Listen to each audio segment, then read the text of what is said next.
Tengan todos ustedes muy buenas tardes. Bueno, en primer lugar quiero agradecer al Ilustre Colegio de Abogados por la invitación a realizar esta exposición y especialmente al doctor Andrés Valdivia, quien es presidente de la Comisión de Conciliación y Arbitraje del Ilustre Colegio de Abogados de La Paz, quien es nuestro maestro, obviamente, y que muchos los conocemos, y que concretamente lo invitó para que podamos realizar esta charla acerca de una temática muy importante y tal vez muy poco estudiada en el derecho procesal. Bueno, vamos a hablar en este caso sobre los hechos nuevos. Ustedes habrán visto por las redes sociales que la temática como tal implica los hechos nuevos en el proceso preliminar. Sin embargo, nosotros vamos a hablar desde una perspectiva un poco más amplia acerca de los hechos nuevos. En ese sentido, la presente exposición va a tener la siguiente estructura. Bien, por una parte, vamos a hablar de unos insumos preliminares, es decir, aquí vamos a tratar un poco lo que es el tema de la función judicial, lo que es la verificación, es decir, la función judicial entendida como una potestad de garantía que simplemente verifica el acontecimiento de supuestos de hechos para que den la consecuencia jurídica que en el fondo es la respuesta a que si el derecho que se pretende corresponde o no corresponde. De ahí vamos a hacer un análisis de los actos de postulación, la introducción del material fáctico. Vamos a analizar la pretensión, la contestación y vamos a hacer alguna breve referencia a las excepciones bajo un postulado común. Mediante los actos de postulación se introducen hechos por las partes que van a ser objeto de enjuiciamiento. Después de ello vamos a hablar acerca de la modificación de la demanda y la litispendencia, dos institutos muy importantes. Vamos a hablar de la litispendencia entendiendo sus fundamentos y tratar de establecer un concepto tal vez más allá de lo que regula el artículo 128 sobre la excepción de litispendencia, porque tiene un sentido a la naturaleza del proceso como tal. Después de ello hablaremos de la modificación de la demanda. Aquí vamos a hablar sobre lo que es la prohibición de introducción de hechos, la prohibición de sustituir la demanda y la prohibición de hechos que incluyan un nuevo petitorio. Después de ello, con ese bagaje vamos a ingresar directamente a lo que es el concepto de hecho nuevo. En ese sentido vamos a ver, primero vamos a tratar de contextualizar lo que implica el hecho nuevo desde nuestro punto de vista legislativo. Desde ya vamos a informar de que la dogmática que se ha creado en relación a los hechos nuevos, en cierto sentido puede ser asimilable por nuestra legislación, pero no de forma entera. Y aquí vamos a hacer la diferencia entre lo que son los hechos nuevos y los hechos de nueva noticia. En ese sentido vamos a analizar los requisitos, lo que es la novedad y la relevancia. Después de ahí vamos a entender los límites y el campo regulatorio, es decir, qué puede comprender ese instituto de los hechos nuevos y qué no puede comprender. Es decir, no toda novedad implica hecho nuevo, pero un hecho nuevo siempre es una novedad.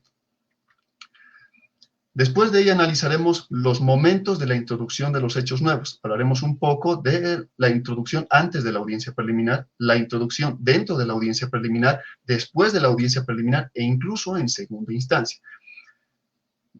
Casi concluyendo, vamos a hablar de algunos institutos análogos que evidentemente se fundan en la constitución de la novedad, pero no responden al concepto mismo de hecho nuevo. Es decir, vamos a hablar de los hechos nuevos después de la cosa juzgada, lo que se conoce también por la jurisprudencia, la sustracción de materia y los recientemente, bueno, que no tan recientemente regulado por nuestra legislación procesal, la defensa sobreviniente. Y de ahí ya podremos establecer algunas conclusiones sobre lo que ahora constituye objeto de estudio.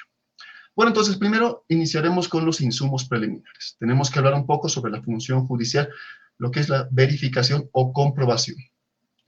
Bien, existe dentro del campo dogmático un tratamiento acerca de la naturaleza del proceso, independientemente del contexto en el cual estemos hablando. Puede ser el proceso penal, el proceso civil, el proceso constitucional, en cualquier contexto.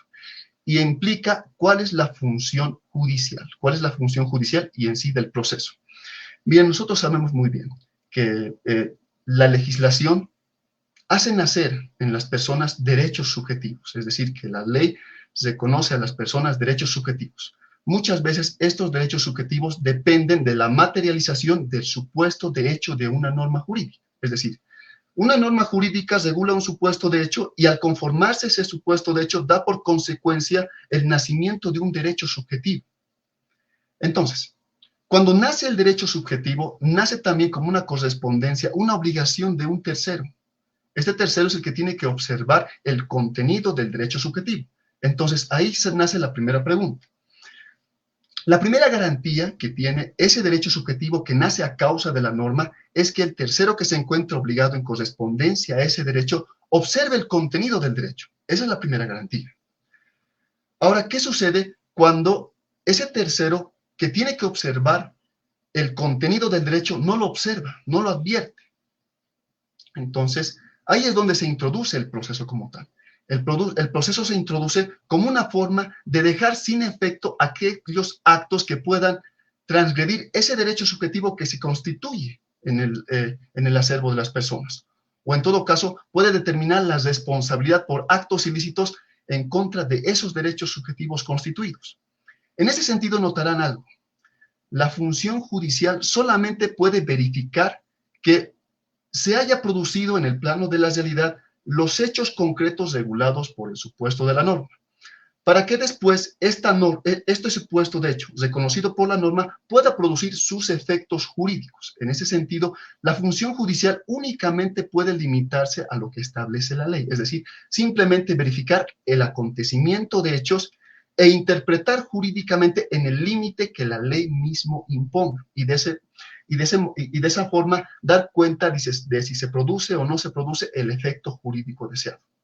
Ahora bien, esta función judicial de verificación tiene su contraste constitucional. Si nosotros, por ejemplo, damos lectura al artículo 115 de la Constitución Política del Estado acerca de la tutela judicial efectiva, vamos a poder entender cuál es el campo gravitacional con el cual se ha extendido este derecho de la tutela judicial efectiva.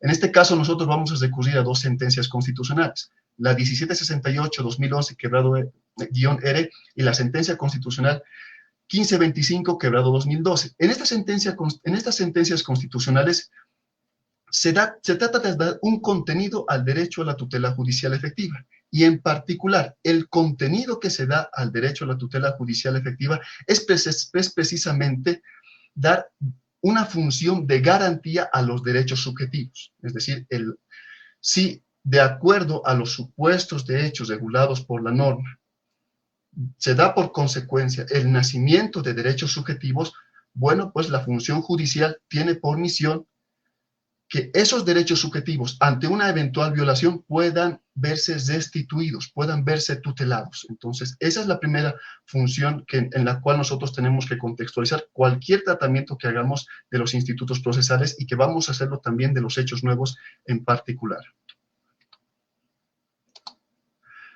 Bueno, en ese sentido vamos a hablar ahora de los actos de postulación e introducción del material fáctico. Nosotros sabemos muy bien que el proceso, desde un punto de vista estructural, tiene fases. Primero se entiende la fase de postulación, la fase de prueba, la fase de decisión y la fase de ejecución.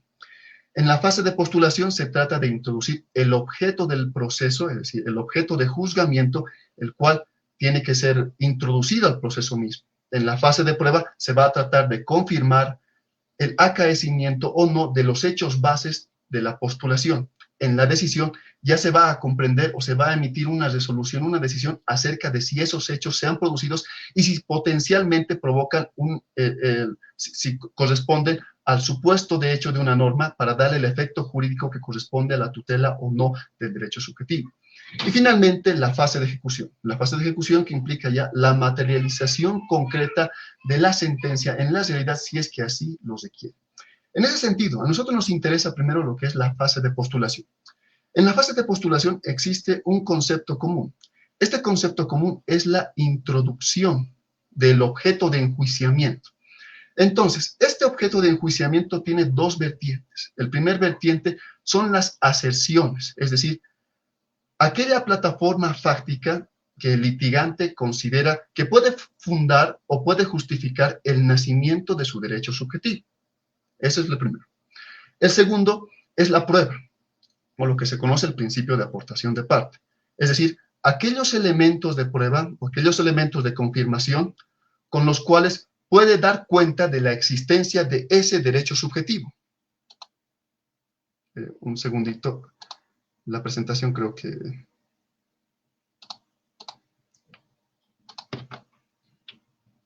muchas gracias.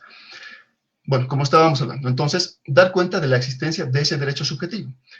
Entonces, esa es la nota común, introducir la plataforma fáctica y además ofrecer los elementos de verificación de esas asesiones que las partes postulan para dar cuenta de su pretensión. Ahora, ¿por qué institutos está conformado? Bueno, aquí prácticamente sabemos muy bien que se encuentra la demanda, la contestación, algunos dicen la reconvención, la contestación a la reconvención y las excepciones. Pero nosotros, a efectos del tratamiento de los hechos nuevos, vamos a hablar de dos institutos principalmente, lo que es la pretensión y lo que es la contestación.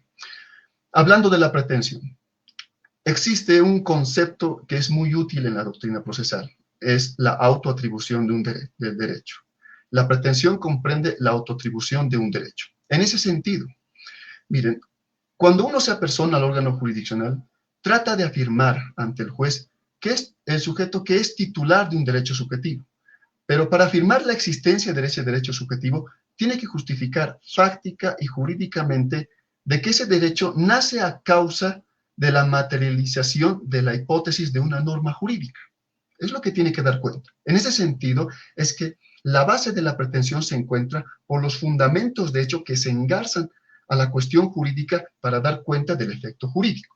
Lo importante es ese elemento fáctico. Entonces, aquí existe una forma de privatización, es decir, las partes privativamente tienen esa potestad de establecer cuál es la plataforma fáctica que va a ser objeto de enjuiciamiento. El juez no puede introducir, ni puede pretender introducir, ni solicitar la introducción de ningún elemento fáctico que las partes, o que en este caso el actor, haya decidido, porque el actor considera que esos son los elementos fácticos que dan cuenta del nacimiento del derecho que pretende tutelar. Muy bien, entonces ese es el primer elemento importante. Después de eso tenemos la contestación. En la contestación existe una respuesta por parte de aquella persona que va a ser demandada. La persona que va a ser demandada, bueno, pues puede asumir cualquier postura en relación a la pretensión que se le promueve. Pero en el fondo, esa postura puede ser genérica, puede ser específica, y cuando hablamos de lo específico, puede incluso responder de forma afirmativa, de forma negativa, a los elementos fácticos de la pretensión. Decir, este hecho es falso, este hecho no es de esa forma, este hecho tiene otra configuración, lo que se conoce por la doctrina de los hechos impeditivos, los hechos extintivos. Pero en el fondo existe una forma de respuesta, es decir, el demandado va a introducir también hechos, acontecimientos, eventos que según él, normalmente, impiden la prosecución o el éxito de los fundamentos de la pretensión. En ese sentido, se notará de que ambas partes han introducido el material fáctico al proceso. Sobre la introducción del material fáctico, el juez no puede realizar ninguna introducción más. Tiene que emitir cualquier criterio en relación a esa introducción realizada por las partes. El actor mediante la pretensión y el demandado mediante la contestación. Muy bien. Pero aquí hemos colocado una casuística, lo que son las excepciones. Nosotros entendemos muy bien por las excepciones como una manera en la cual el demandado ejerce el derecho de defensa, pero trata de dejar sin efecto o negar la existencia de la pretensión, pero negándole la eficacia sin contestar al contenido. Por ejemplo, la prescripción. En la prescripción sabemos muy bien de que el demandado no trata de indicar de que el derecho de crédito que pretende el titular no existe, simplemente discute su eficacia, indicando de que por el transcurso del tiempo el mismo no puede ser exigible. Es como decirle, me debes, tal vez te deba, pero no me puedes exigir porque dicha deuda, si existiera, ya prescribió, ya se extinguió por los 5 años que regula el Código Civil. ¿Entienden? Entonces, entendemos bien esa circunstancia de la excepción. Miren, sin embargo, cabe realizar alguna acotación. Después de la promulgación de la Ley 439 de nuestro Código Procesal Civil, se ha entendido en la práctica judicial que el artículo 128 solamente se reconocen lo que son las excepciones procesales, lo que son las excepciones previas, es decir, que solamente aquellas excepciones que se encuentran dentro del catálogo del artículo 128 de la Ley 439 son las únicas que pueden ventilarse y además tienen que ser tratadas en audiencia preliminar antes de ingresar al análisis del objeto del juicio. Entonces, se entiende de esa manera normalmente las excepciones. Sin embargo, entendemos nosotros de que existen una mayor envergadura de este término de excepción, lo que se conoce como las excepciones materiales. Ustedes, si solamente dan lectura al Código Civil como tal, ustedes van a poder observar de que existen algunos términos o algunas regulaciones muy interesantes. Por ejemplo, lo que es la excepción de anulabilidad. Nosotros sabemos muy bien, nos dicen, ¿no? La anulabilidad como acción prescribe en 5 años, en un determinado tiempo, pero como excepción no prescribe. Eso significa que la anulabilidad puede hacerse valer como excepción. Entonces, ¿qué es lo que quiero decir con esto? Existen circunstancias en las cuales, dependiendo la naturaleza, siempre que esté regulado por el Código Civil, las excepciones pueden también ser una forma de introducir elementos fácticos al proceso, porque no van a necesariamente resolverse en la audiencia preliminar, sino incluso algunos pueden resolverse en sentencia. Y existe alguna jurisprudencia del Tribunal Supremo de Justicia que nos habla al respecto. Es decir, trata de la resolución de excepciones en sentencia.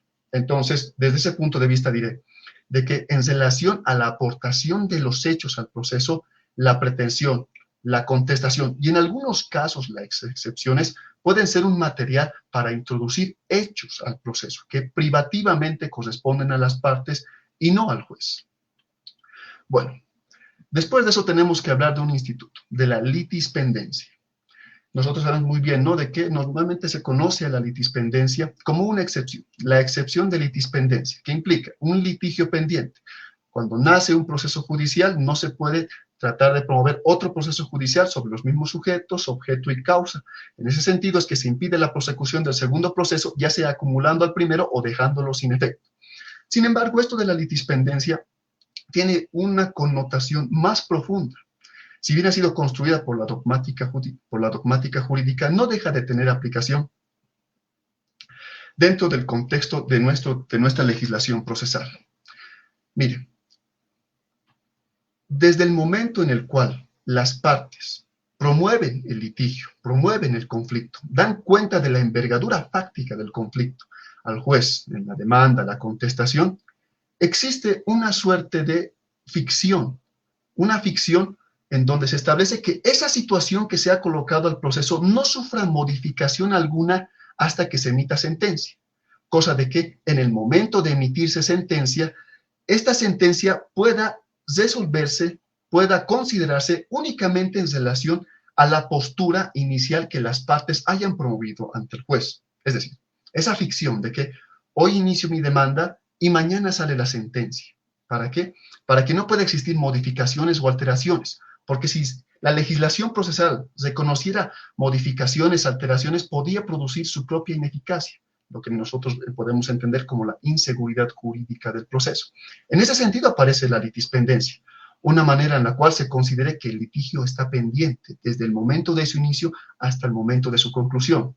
Es lo que, por ejemplo, nos hablaba Oscar von Bülow con la doctrina de la relación jurídica procesal. Existe un momento en el cual se traba la relación jurídica procesal, nace la relación jurídica procesal y desde ese momento hasta la conclusión del trámite, que es la sentencia, no tiene que haber una modificación de las situaciones de hecho que son objeto de juicio.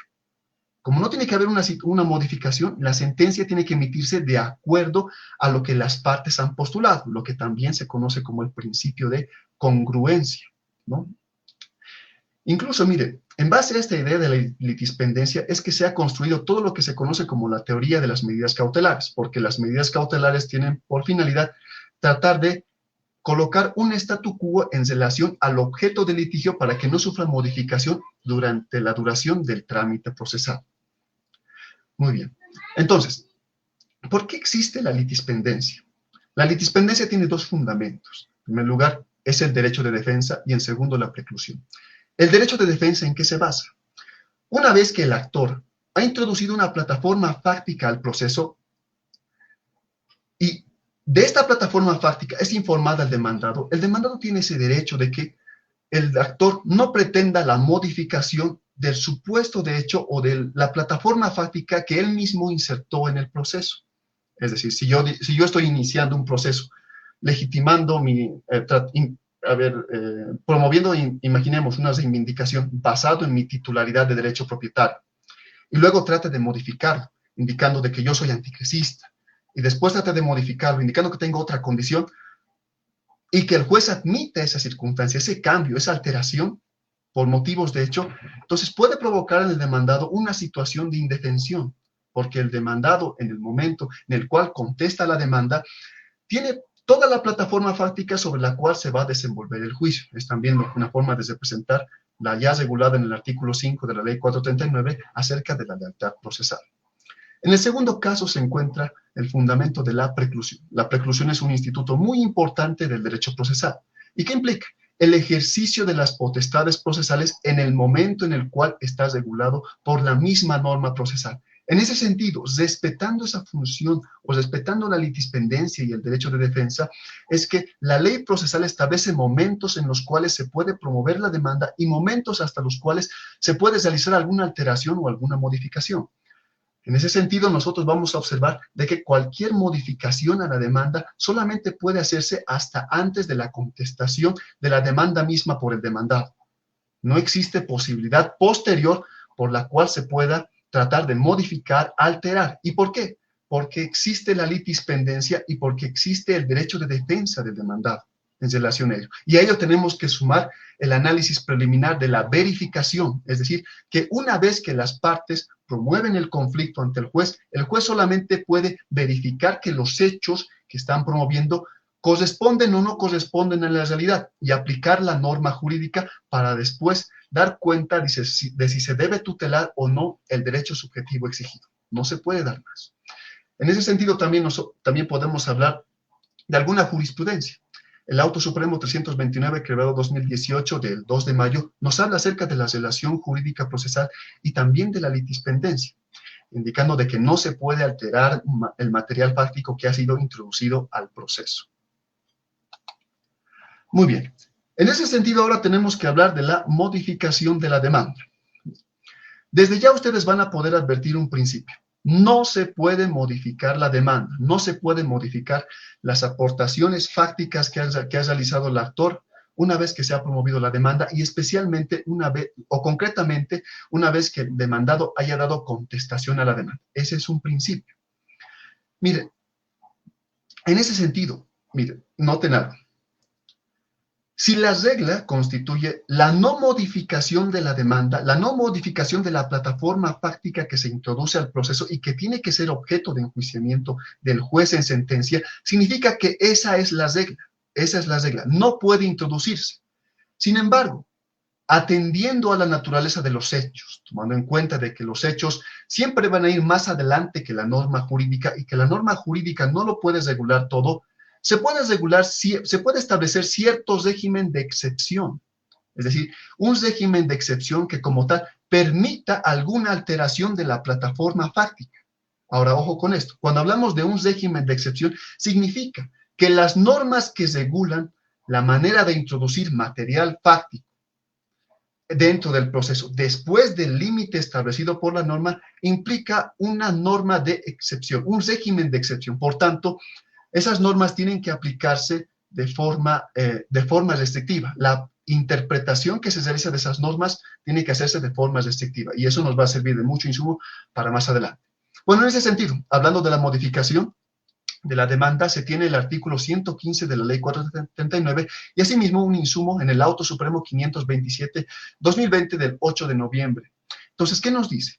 Nos dice claramente, desde el momento en el cual se da contestación por el demandado a la demanda, el demandante, el actor, no puede introducir otros hechos al proceso, no puede hacerlo, no puede modificar la legitimación activa, la legitimación pasiva mediante la acreditación de otros hechos, por más verídicos demostrados que sean, no lo puede hacer.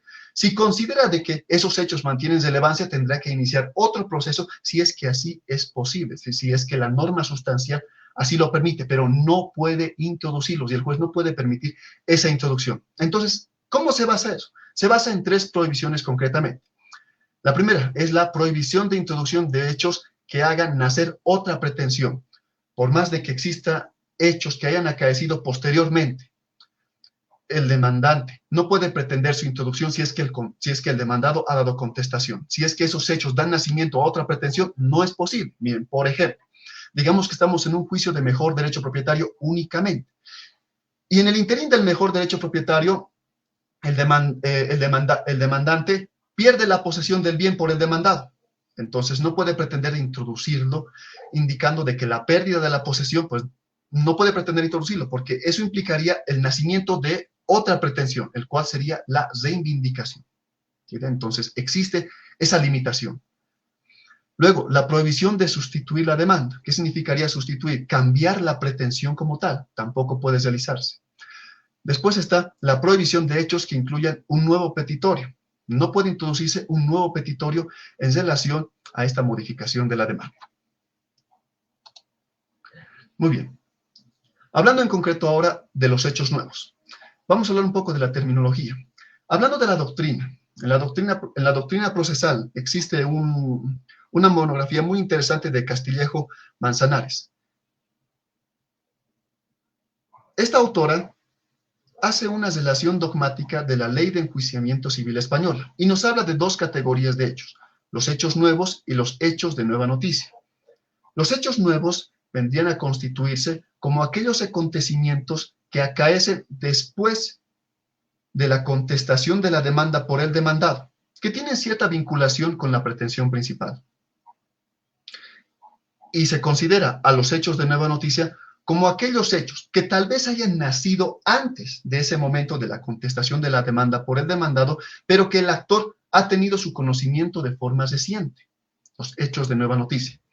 Ahora bien, si nosotros damos una revisión a nuestra jurisprudencia, el Auto Supremo 0916/2022 y el Auto Supremo 713/2022, desde un punto de vista conceptual y tomando en cuenta la dogmática que se ha construido, reconocen la existencia tanto de los hechos nuevos y los hechos de nueva noticia.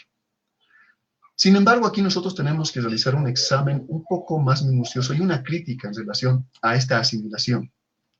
Nosotros habíamos manifestado de que la introducción de nuevos acontecimientos al proceso que impliquen la modificación de la demanda después de la contestación por el demandado implica un régimen de excepción. Eso significa que la única forma de introducir hechos nuevos es a través de mecanismos que el legislador considere y que el legislador nos autorice como tal.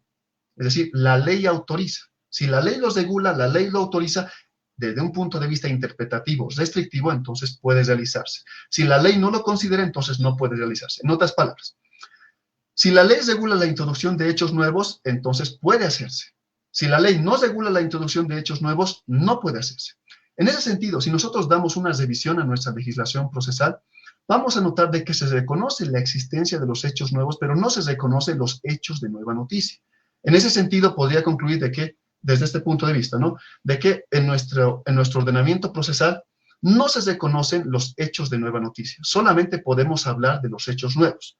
Si bien estos autos supremos hacen referencia conceptual a la existencia de hechos de nueva noticia, nosotros no lo podemos tomar como una dogmática que pueda ser aplicable a un proceso como tal, porque la manera de introducir elementos por los cuales se pueda tratar de ampliar la demanda o tratar de configurar algo de la plataforma fáctica que las partes ya introdujeron al proceso, tiene que ser regulado explícitamente por la ley mediante una interpretación restrictiva inclusive. Muy bien. Entonces, en ese sentido tenemos que hablar de los hechos nuevos como tal. Los hechos nuevos como tal tienen reconocimiento expreso en la legislación procesal en la ley 439 y también en la ley 603, es decir, nuestro régimen procesal después de la reforma del año 2015, del año 2013, empieza a entender la asimilación de este instituto de los hechos nuevos. Existe cierta jurisprudencia que ha tratado de dar el contenido, como el Auto Supremo 347 del 2022, de 23 de mayo, que ha tratado de darle un contenido. Sin embargo, alguna referencia merece respecto. Miren, nosotros hemos hablado de que la introducción del material fáctico se tiene que hacer por las partes en el momento de la fase postulatoria, cuando inicia el proceso, mediante la demanda con la pretensión y cuando contesta el demandado. Ese es el momento en el cual ordinariamente se introducen hechos, acontecimientos al proceso como tal. Ahora bien, la ley permite, mediante el instituto de la modificación de la demanda, que se pueda alterar esos hechos, se pueda modificar, se pueda ampliar, pero siempre hasta antes de la contestación de la demanda por el juez. Ahora bien, desde ese momento hasta llegarse a sentencia y reconociendo una realidad, esa realidad implica de que el proceso tarda. En ese tiempo es que el bien, los hechos, las personas pueden sufrir alteraciones, modificaciones. Se reconoce la posibilidad de introducir hechos, acontecimientos, desde relevancia al proceso, pero siempre que sean su acontecimiento como tal, posteriores a ese momento en el cual se traba la relación jurídica procesal, o se da por nacida la relación jurídica procesal. Y concretamente podemos decir desde el momento en el cual se contesta la demanda por el demandado.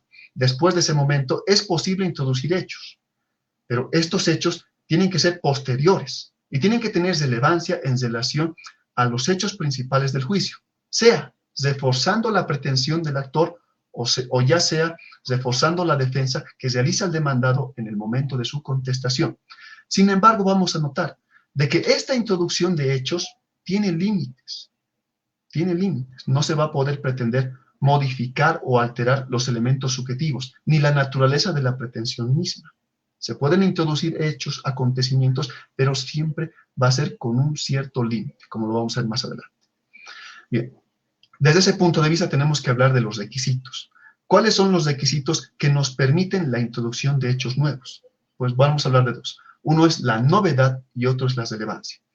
La novedad implica un aspecto cronológico, de que el acaecimiento de ese hecho sea posterior a ese momento regulado por el artículo 134, es decir, después de la contestación de la demanda por el demandado. Después de ese momento tiene que producirse un hecho, un acontecimiento que sea relevante en relación al proceso, en relación a la pretensión o en relación a la contestación. Eso implica la novedad. Pero tenemos que hablar concretamente de dos puntos para entender lo que es el hecho y lo que es la prueba. ¿Y esto con qué finalidad? De no confundirlo con el instituto de la prueba de reciente obtención, porque mediante el instituto se nota mucho de que a través del instituto de la prueba de reciente obtención se trata de introducir nuevos hechos, cuando en realidad se trata del instituto de los hechos nuevos. Muy bien, miren. Tenemos que hacer una diferencia entre lo que es el hecho y la prueba. Concretamente, entre la aserción y la prueba. La aserción, ¿qué implica? La aserción es aquella manifestación que hace una persona de que un hecho existe. Y la prueba es el elemento de confirmación que permite a esa aserción predicar su falsedad o su veracidad. Es decir, mediante este elemento de prueba se permite concluir de si el hecho manifestado, la aserción manifestada por una de las partes, es falsa o es verdadera. Entonces, ahí existe una división. ¿Cuál es la división?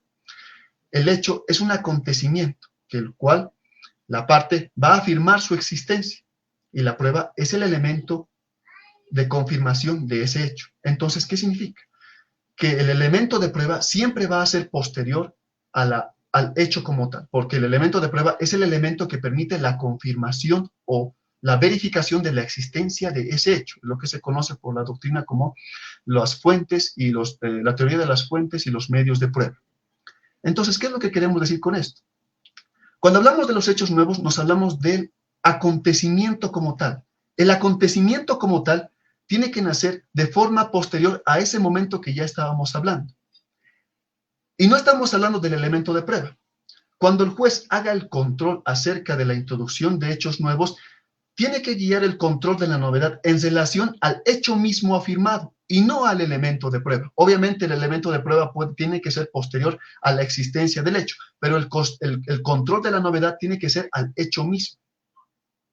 Bien. Y el otro punto es la relevancia. ¿Qué implica la relevancia? Cuando hablamos de hechos dentro del campo procesal, y pues más general, dentro del campo jurídico, hablamos de hechos jurídicos. Entonces, la relevancia implica de que el hecho afirmado por una de las partes tenga relación directa con el objeto de juicio, ya sea en la pretensión o ya sea en la contestación. Pero tiene que tener una incidencia tal que permita dar cuenta de que ese hecho tiene que conformarse con el fundamento de hecho de la pretensión o de la contestación para así ser objeto de enjuiciamiento y objeto de pronunciamiento en sentencia. Porque en el fondo, la introducción del hecho nuevo al proceso implica una obligación del juez de pronunciarse acerca del acontecimiento de ese hecho y además de su valor jurídico de que si es posible o no tutelar el derecho en base a ese hecho nuevo introducido.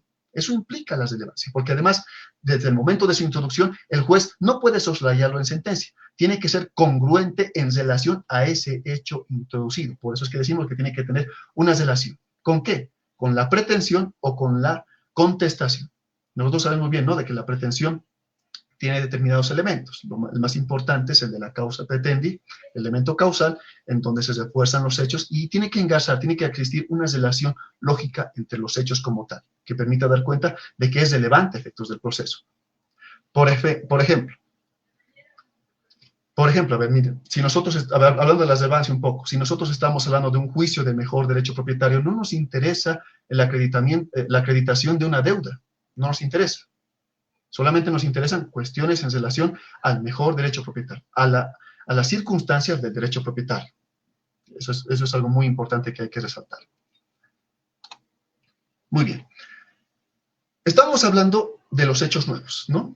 Hemos indicado de que son hechos, acontecimientos que se presentan posterior al momento de la contestación de la demanda por el demandado, que implican tal vez reforzar la pretensión o la contestación, pero tiene límites. Hablando de los hechos nuevos como tal, tiene límites, es decir, no se puede introducir hechos nuevos que puedan tener una gravitación tal en el proceso. ¿Y por qué? Por lo que hemos hablado, la litispendencia y la función de verificación del proceso, que implica de que el proceso no se puede modificar, no se puede alterar. Es decir, la pretensión que se ha introducido, la demanda, no se puede modificar y no se puede alterar. En ese sentido, vamos a hablar de los límites desde dos puntos de vista: los hechos nuevos y el cambio de sujetos procesales. En segundo lugar, los hechos nuevos y el cambio del petito. Desde ya diremos de que ambas posibilidades se sustraen de los hechos nuevos. Miren, ¿qué hablamos de los hechos nuevos y el cambio de sujetos procesales? Nosotros sabemos muy bien lo que son los sujetos procesales, o en concreto, las partes del proceso. Las partes del proceso nos responde a la idea de legitimación, la legitimación activa, la legitimación pasiva. El concepto de legitimación implica, desde el punto de vista activo, que un sujeto es titular del derecho que se pretende tutelar. Por tanto, el titular de ese derecho es el único que puede participar en la tutela de ese derecho. Existen ciertas excepciones, como lo es la participación de los terceros en la declaración de nulidad. Entonces, aquí nos interesa esto. Existen circunstancias, obviamente, en las cuales puede existir un cambio de sujeto, una alteración de los sujetos. Existen circunstancias. Por ejemplo, miren, el fallecimiento de una de las partes. El fallecimiento de una de las partes implica un hecho nuevo, porque una de las partes ha fallecido. Pero noten bien, se va a alterar, obviamente, los sujetos, porque ahora van a ingresar los herederos de la parte fallecida. Pero noten muy bien esto.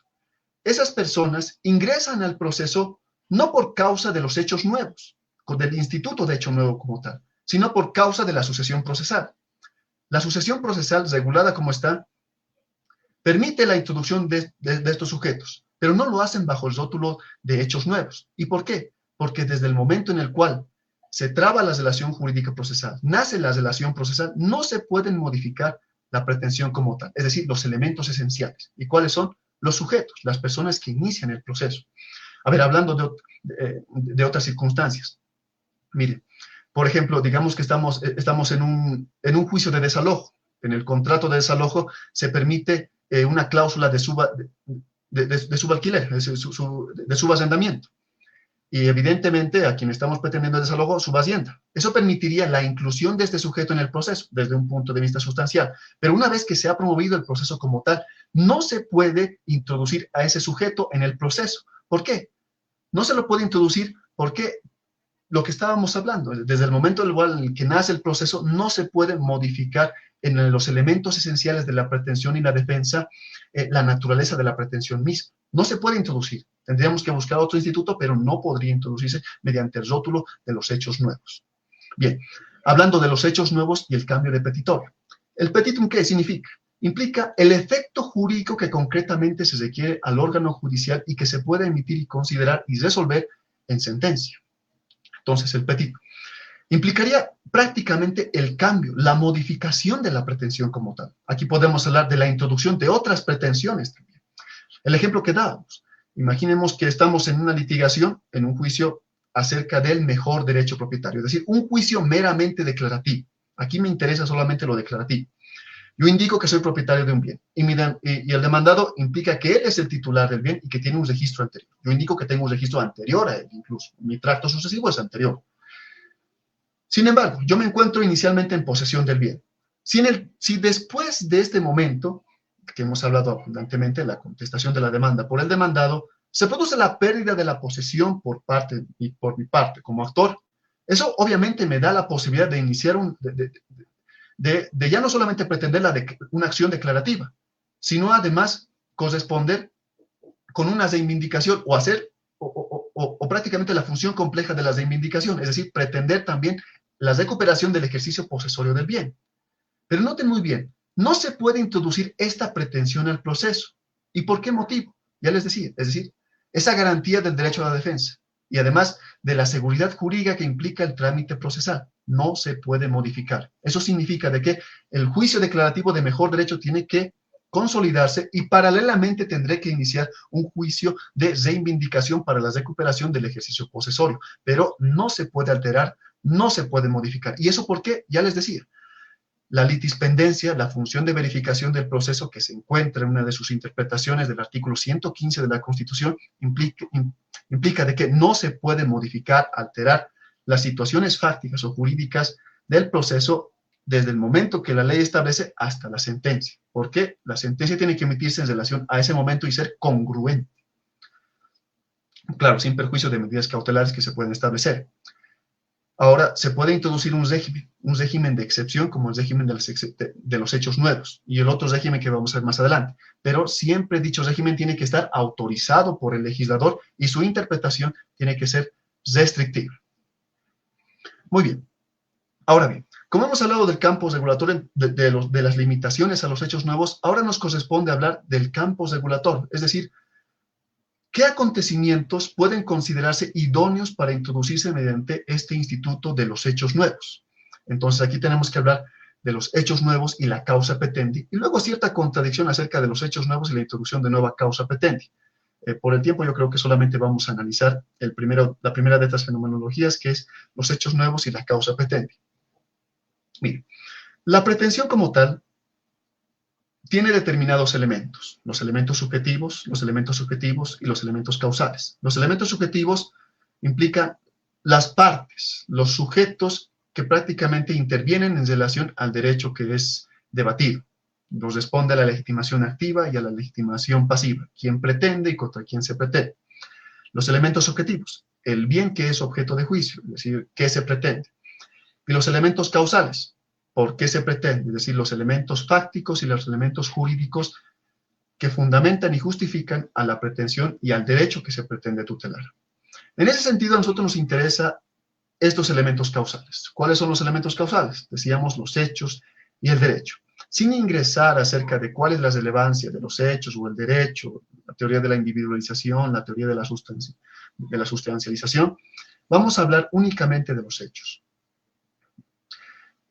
Los hechos conforman evidentemente el fundamento de la pretensión, porque el acaecimiento y comprobación, verificación de hechos que son idóneos para materializar la hipótesis de una norma, dan por consecuencia un efecto jurídico que es la tutela del derecho subjetivo, ya sea dejando sin efecto actos inválidos o ya sea emitiendo responsabilidad, ¿no?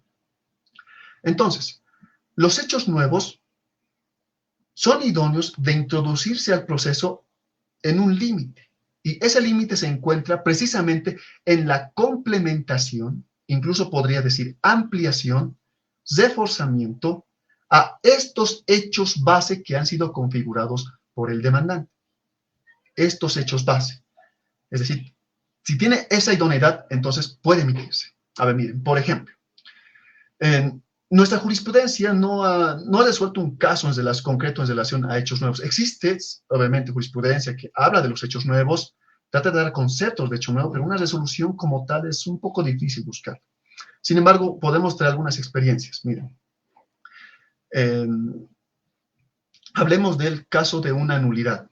Miren, en una nulidad, especialmente hay una causal que se ha introducido vía jurisprudencial, creo que es la sentencia constitucional 919 que era 2014, que es la nulidad por falsedad, establece algo muy interesante. Nos dice de que es posible declarar la nulidad de de un contrato siempre que se pueda predicar o verificar su falsedad. Entonces, miren, noten bien esto. Hay circunstancias en las cuales, dependiendo los contornos, la falsedad no es tan manifiesta. Y la falsedad muchas veces requiere un pronunciamiento, digamos, penal. Un pronunciamiento penal. Entonces, existen circunstancias en las cuales uno inicia un proceso de nulidad en el campo civil, obviamente porque el juez penal se va a limitar únicamente a la condena de la persona que haya sido autora tal vez de la falsificación, pero no va a emitir un juicio en relación al acto como tal, es decir, no va a poder dejarlo sin efecto. Eso correspondería a la competencia del juez civil. Entonces, se inicia muchas veces el juicio indicando que la existencia de un proceso penal, es decir, obviamente se justifica de que se ha realizado un acto y que este acto no corresponde en autoría a la persona que supuestamente estaría siendo autora de este acto, como la compraventa de un bien. No sería la autora de esto. Entonces, obviamente se justifica. Pero posteriormente se introduce también un elemento fáctico, es decir, la promoción de un proceso penal. Entonces se indica que se ha promovido un proceso penal en donde precisamente ese objeto también es objeto de enjuiciamiento en sede penal.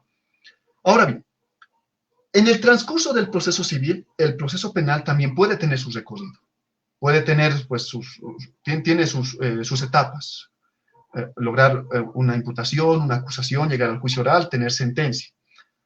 Entonces, si en ese transcurso el juicio penal obtiene un resultado, ese resultado puede introducirse al proceso civil. Puede introducirse ese resultado.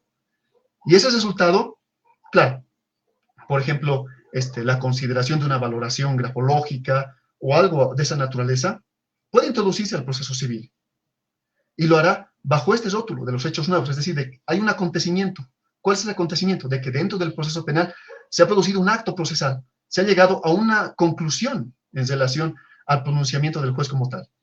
Y entiendo de que de esa manera se puede introducir ese hecho al proceso. Noten muy bien. Va a colaborar, coadyuvar a la pretensión que inicialmente el actor ha promovido. ¿Entienden? Pero no va a modificar su sentido, no lo va a modificar. En ese sentido, ahí, miren, hemos recogido un auto supremo. Este auto supremo es el que aquí estamos citando. En el 527 quebrado 2020 del 6 de noviembre. Aquí nos hace una diferencia en relación a esta introducción. Miren, en este caso, ¿qué es lo que sucede? Inicialmente el actor pretende la nulidad de una escritura pública. Ahora, esta nulidad se basa en una de las causales que establece el 549 del Código Civil, creo que es la causa ilícita.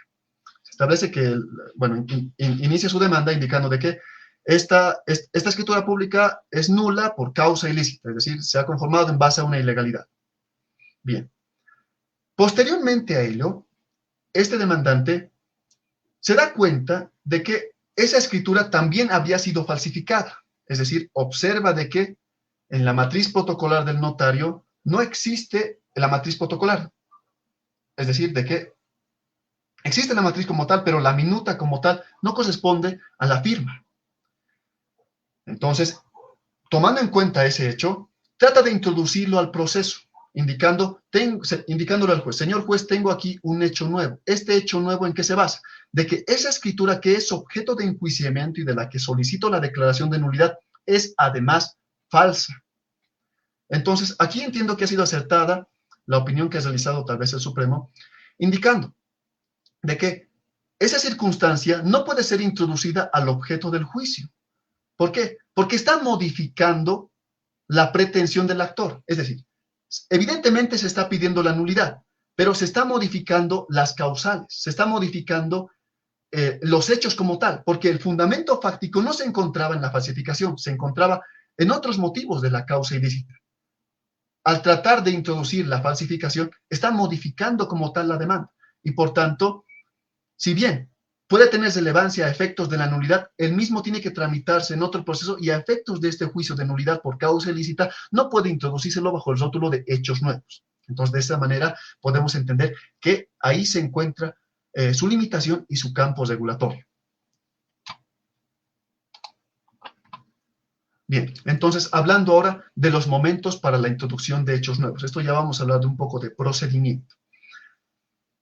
Miren, nosotros hemos hecho una secuencia. Hemos hablado de la introducción de hechos nuevos antes de la audiencia preliminar, en la audiencia preliminar después de la audiencia preliminar y en segunda instancia. Entonces, vamos a hablar de estos momentos que nosotros hemos tratado de desgajar. Miren, desde el momento en el cual el demandado da contestación a la demanda promovida por el actor, por el demandante, no puede modificarse la demanda, pero sí se puede introducir hechos nuevos, como lo hemos hablado en la limitación también que corresponde. Puede introducirse hechos nuevos. Ahora, esta introducción de hechos nuevos puede realizarse no solamente de forma oral en la audiencia preliminar, conforme lo regula el artículo 366, sino puede realizarse incluso antes. Puede realizarse incluso antes. ¿Por qué? Notarán muy bien algo. Desde el momento en el cual existe la contestación de la demanda por el demandado, o ya sea la contestación a la demanda de convencional por el demandante, puede mediar un lapso de tiempo entre ese momento y el momento en el cual se lleva efectivamente la audiencia preliminar. Bueno, obviamente, desde la práctica judicial sabemos que son muchas veces muchos meses que transcurren hasta que se lleve a cabo la audiencia preliminar. Entonces, en este tiempo puede acaecer hechos nuevos. Entonces, como puede acaecer hechos nuevos, no significa de que el actor o el demandado tiene que esperar a la audiencia preliminar específicamente para que después de la ratificación de la demanda levante la mano, pida la palabra al juez y trate de introducir esos hechos nuevos que se han producido. Por el principio de lealtad procesal, debería hacerlo también antes, podría hacerlo, también se le faculta esa circunstancia. Ahora el problema está, ¿qué mecanismo tendría que observar para su introducción? Nosotros diríamos de que el mecanismo adecuado es a través del procedimiento incidental. El artículo 339, el régimen del proceso incidental, indica de que cualquier cuestión accesoria pero relevante a lo principal puede ser objeto de trámite paralelo a la pretensión principal. En ese sentido es que se permite también al demandante o al demandado introducir esos hechos a través del escrito de incidente, claro, bajo el rótulo de presentación de hechos nuevos antes de este momento. Ahora bien, también se puede promover la postulación de hechos nuevos en la audiencia preliminar. Recurriendo al artículo 366, saben muy bien de que existe un momento procesal. Después de la ratificación de la demanda, el juez consulta si es que se han producido hechos nuevos, si existen hechos nuevos. Entonces, de esa manera existe un tratamiento concreto, es decir, existe un procedimiento. Se da la posibilidad a cualquiera de las partes, demandante o demandado, para que puedan manifestar la existencia o no del acontecimiento de hechos nuevos. Ahora, noten algo muy interesante. Desde el momento en el cual el artículo 366 regula como el momento de la audiencia preliminar para la sustentación, acreditación, manifestación de hechos nuevos, conforme el auto supremo 595, quebrado 2023 de 27 de junio, bueno, tratando una revisión íntegra de este auto supremo, se establece algo. Miren. El Supremo entiende de que después de que transcurre la audiencia preliminar, las partes no pueden introducir hechos nuevos que hayan sucedido antes de la audiencia preliminar. Si pretenden la introducción de hechos nuevos, pueden hacerlo, pero tiene que ser acontecimientos acaecidos después de la audiencia preliminar, porque se entiende de que este momento regulado en el 366 es también un momento preclusivo. Es decir, las partes tienen que ejercer esa potestad de introducir hechos nuevos porque es una potestad. Si quieren, ellos lo introducen, si quieren, no lo introducen. Depende de ellos si es que puede reforzar su pretensión o reforzar su contestación. Pero ese es el momento, si no, ya precluye. Ese es el entendimiento que hace el Supremo en este auto supremo 595, quebrado 2023, que resulta muy interesante y entendiendo la preclusión como está regulada en nuestro Código Procesal Civil, también la entiendo correcta. Muy bien. Después de la audiencia preliminar, hasta antes de la sentencia o hasta el momento de los alegatos, también pueden introducirse hechos nuevos. Es decir, no existe una limitación a esa promoción. No existe esa limitación. Pero nosotros ya hemos hablado, es decir, ¿qué marco regulatorio tendría que aplicarse? El 366 regula un marco procedimental en la audiencia preliminar, pero después de este momento puede promovérselo siempre mediante el procedimiento incidental, sea mediante escrito o sea en audiencia, es decir, fuera de audiencia o en audiencia conforme el artículo 339 y siguientes de la ley 439 es posible acreditarlo. Bien, ahora vamos a hablar de la segunda instancia. Miren, de aquí vamos a hacer una breve revisión sobre lo que es los tribunales de apelación. Muchas veces nosotros entendemos dos cosas, lo que es para tratar de resumir, la función del tribunal de segunda instancia como una función revisionista y otro como una función de conocimiento. La función revisionista, ¿en qué se basa? El tribunal de apelación únicamente puede revisar aquello que ha actuado el juez de instancia de acuerdo a los agravios que las partes hayan formulado en su apelación, pero solamente revisar su actuación, sea en el trámite procesal mediante los defectos de forma o sea los fundamentos en la sentencia que se haya emitido. Solamente puede revisar. Pero existe otra postura, y es la cual nuestra legislación procesal reconoce, es la función de conocimiento. El tribunal de apelación también puede fungir como un tribunal de conocimiento, puede conocer, es decir, puede resolver la causa e incluso conocer pruebas, diligenciarse pruebas. Por ejemplo, lo que se conoce el diligenciamiento de prueba de reciente obtención en segunda instancia. En ese sentido, en segunda instancia puede conocer hechos nuevos, puede conocer, puede dar prueba, puede emitir criterio en relación a los hechos nuevos. Ahora, ¿en qué momento habrá que hacer? En el mismo escrito del recurso de apelación, porque observaremos de que el recurso de apelación es prácticamente el instrumento con el cual asume competencia el tribunal de apelación para poder conocer acerca de la actuación que se solicita conocimiento. Obviamente es limitado, ya no es tan amplio como el juez de instancia, pero a los tribunales de apelación, a los tribunales departamentales, se les asume esa competencia también de conocer, no solamente revisar. En ese sentido, ellos tienen potestad también para poder establecer el acontecimiento de hechos nuevos. Pueden hacerlo. Ahora, ¿cómo se lo acredita? En el escrito de apelación. En el escrito de apelación tiene que justificarse la envergadura del acontecimiento del hecho nuevo y acreditarse, es decir, argumentativamente, lo que es la aserción como tal y la novedad que hemos hablado y la relevancia del hecho como tal. Entonces, esos son los momentos en los cuales pueden introducirse los hechos nuevos. Bueno, después de ello, y ya para estar concluyendo, vamos a hablar de institutos análogos. Miren, al introducirnos en esta temática muy interesante, hemos hablado de que los hechos nuevos, como está regulado en el Código Procesal Civil, es un instituto como tal. Pero si lo vemos nosotros desde el punto de vista de la novedad, la ley procesal como tal reconoce el nacimiento de varios institutos jurídicos que se fundan en la novedad, pero que propiamente no son hechos nuevos. Se fundan en esa novedad. Por ejemplo, aquí vamos a hablar de dos institutos que por lo pronto quiero resaltar, lo que es la sustracción de materia y la defensa sobreviniente. Primero hablaremos de la defensa sobreviniente. Mire, la defensa sobreviniente, como está regulado en el artículo 128, parágrafo 3, establece, ¿no?, de que si es que existe un hecho nuevo que pueda configurar una extinción de la pretensión del actor, entonces el mismo puede promoverse y extinguir la pretensión del actor. Por ejemplo, digamos que estamos en un juicio de reivindicación y luego el demandado en otro proceso logra una declaración de usucapión. ¿Cómo puede añadir esa circunstancia, ese hecho? Evidentemente es una novedad. ¿Cuál es esa novedad? La obtención de una sentencia declarativa y constitutiva de usucapión en relación al bien y traerlo a esta reivindicación. ¿Cómo puede hacerlo? Mediante la defensa sobreviniente. Es decir, obviamente introduce una novedad, pero tiene una cualidad distinta en relación a los hechos nuevos. Los hechos nuevos, su cualidad está en reforzar la pretensión del actor o la defensa del demandado para que sean consideradas en sentencia y la sentencia sea congruente en relación a esta introducción. Simplemente ese es el límite. En cambio, la defensa sobreviniente directamente se va a tratar de dejar o tornar ineficaz la pretensión del actor.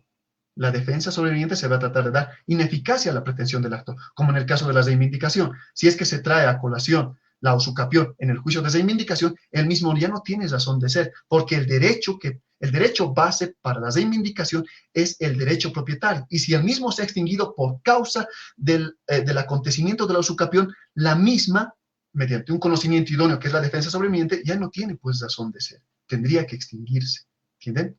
Pero existe una situación común, que es la novedad. Pero la defensa sobreviniente, si bien se basa en esa novedad, tiene otros efectos, tiene otro contexto normativo. No es el contexto normativo de los hechos nuevos, sino tiene su propio contexto normativo. Y el segundo es la sustracción de materia.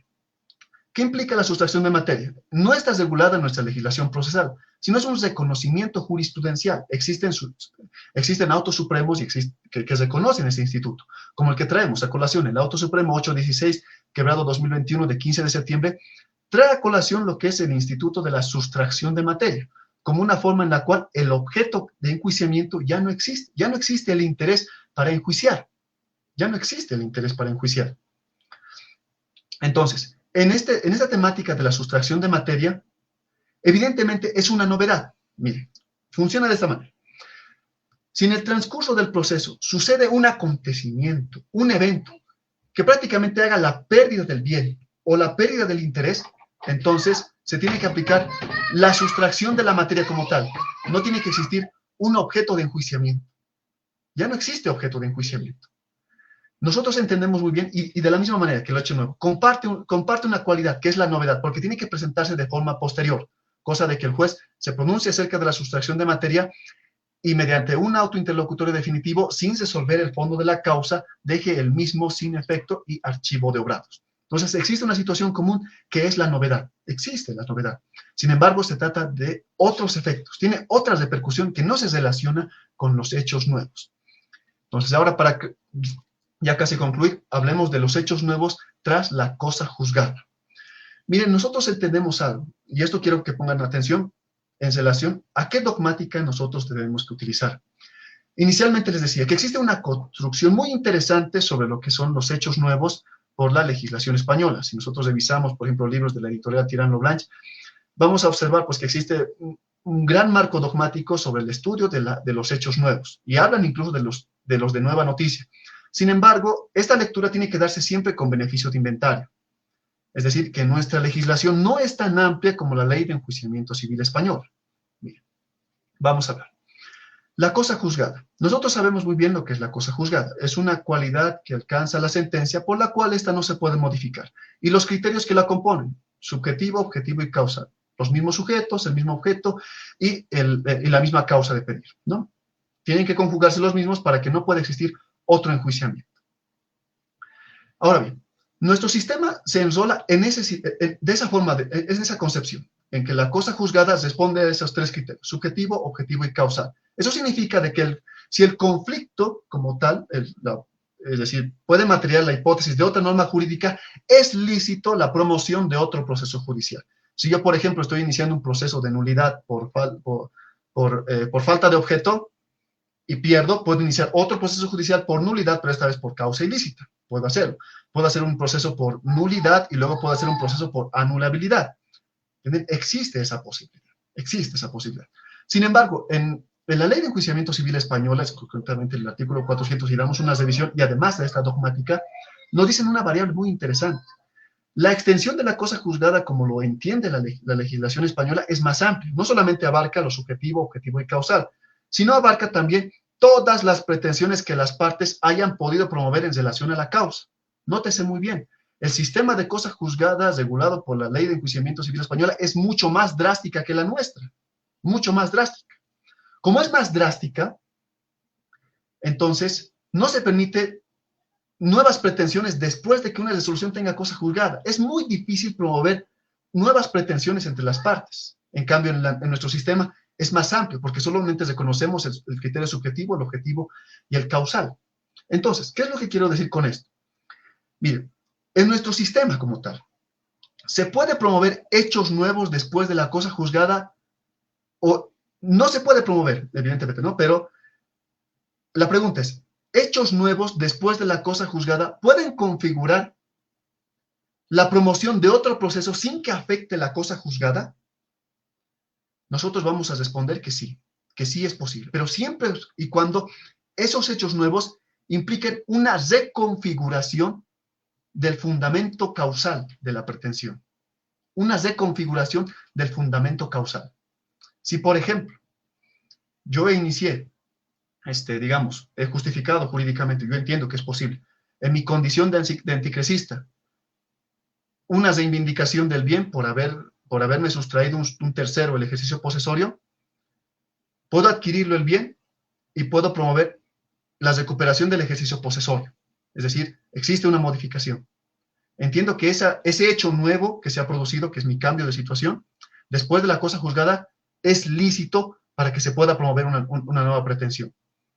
Si es que promuevo en esos términos ya fundado en mi derecho propietario, la otra parte obviamente hará su excepción de cosa juzgada indicando que yo ya inicié ese proceso en mi condición de etiquecista. Pero yo diré de que existe un hecho nuevo después de la cosa juzgada, que es potencial de la modificación, pero de configuración de mi pretensión. Y por tanto, conforme a nuestro sistema procesal subjetivo, objetivo y causal, ha existido una modificación en relación al elemento causal y se me es lícito promoverlo nuevamente. En cambio, en el sistema español no se puede realizar la circunstancia. ¿Por qué? Por el cuarto elemento, es decir, la posibilidad de iniciar todas las pretensiones que uno tenga. Para nosotros, en nuestro sistema, acumular pretensiones es facultativo. Para ellos tiene cierta tendencia combinatoria. Entonces, en ese sentido es que cualquier dogmática que se trate de leer en relación a los hechos nuevos, porque es construido esto más por los españoles, si ustedes leen, les decía en los libros de editorial Tirano Blanch, tienen que leerlo con beneficio de inventario, entendiendo siempre que nuestra legislación adopta ciertas particularidades, pero no todas. Como ya les decía, no reconocemos nosotros los hechos de nueva noticia. Si un sujeto pretende la introducción de hechos bajo ese rótulo de nueva noticia, conociéndolos antes de la demanda, conociéndolos antes, es decir, que han acaecido antes de la contestación de la demanda por el demandado, pero siendo acreditados después, no puede introducírselos, no puede. Por más justicia subjetiva que puede implicar la circunstancia. Será un descuido del abogado, del patrocinante, pero no puede introducirse porque de esa manera está conformada nuestra legislación. Para concluir, en ese sentido vamos a dar unas conclusiones. La primera, la función verificativa del proceso y la litispendencia definen como regla que una vez postulada la demanda, esta no puede ser modificada. Solamente la función judicial está en la verificación y la litispendencia que no pueda modificarse desde ese momento en el cual se configura la relación procesal hasta el momento en que sale la sentencia. Ese es el principio, la regla, no pueden modificarse.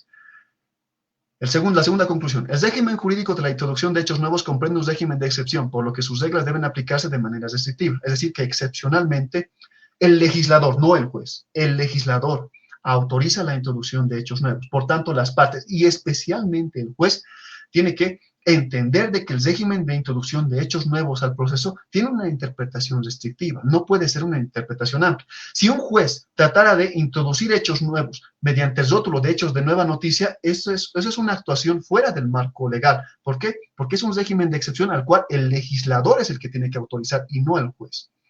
Tercero, mediante los hechos nuevos no puede alterarse la pretensión en sus elementos subjetivos ni en el petitorio, es como tal, mucho estábamos detallando. Mediante los hechos nuevos solo puede introducirse material fáctico en apoyo a la tesis promovida, ya sea por el actor en la pretensión o ya sea por el demandado en la contestación. Finalmente, es posible promover hechos nuevos en todo momento, siempre que se observe la inmediatez en su acaecimiento. ¿Qué significa la inmediatez? Viene del principio también de lealtad procesal. Una vez que tiene un conocimiento de un hecho, tiene que advertirlo al juez, siempre y cuando sea un hecho nuevo. ¿Y por qué? Ya decíamos, el artículo 366 establece de que tiene que promoverse en la audiencia preliminar. Eso no significa que no pueda promoverse en otro momento, pero si es que no se ha promovido en ese momento y posteriormente trata de introducírselo, pero hechos acontecidos antes de la audiencia preliminar y después, o después de la contestación a la demanda por el demandado, son hechos que no tienen que introducírselos. Es decir, precluye esa potestad, tal y como hemos visto de la interpretación del artículo 366. Bueno, en ese sentido hemos concluido este análisis en relación a los hechos nuevos. Quiero agradecer nuevamente al ilustre Colegio de Abogados de la Ciudad de La Paz, especialmente también al doctor Andrés Valdivia, quien nos ha invitado a que podamos realizar este análisis en relación a los hechos nuevos. Observarán que hemos tratado de ser lo más tal vez analíticos posibles y tratar de colocar la temática en una problemática. ¿Para qué? Para que podamos generar discurso al respecto. La única manera en la cual se va a poder construir nuestro sistema procesal, que tiene muchas lagunas todavía, es a través de la discusión, es a través del debate. Entonces, quiero agradecerle al doctor, como decíamos, y también mostrarle mi admiración por este ciclo de conferencias que está realizando. Bueno, entonces, quiero agradecerles. Bueno, muchas gracias y hasta otra oportunidad.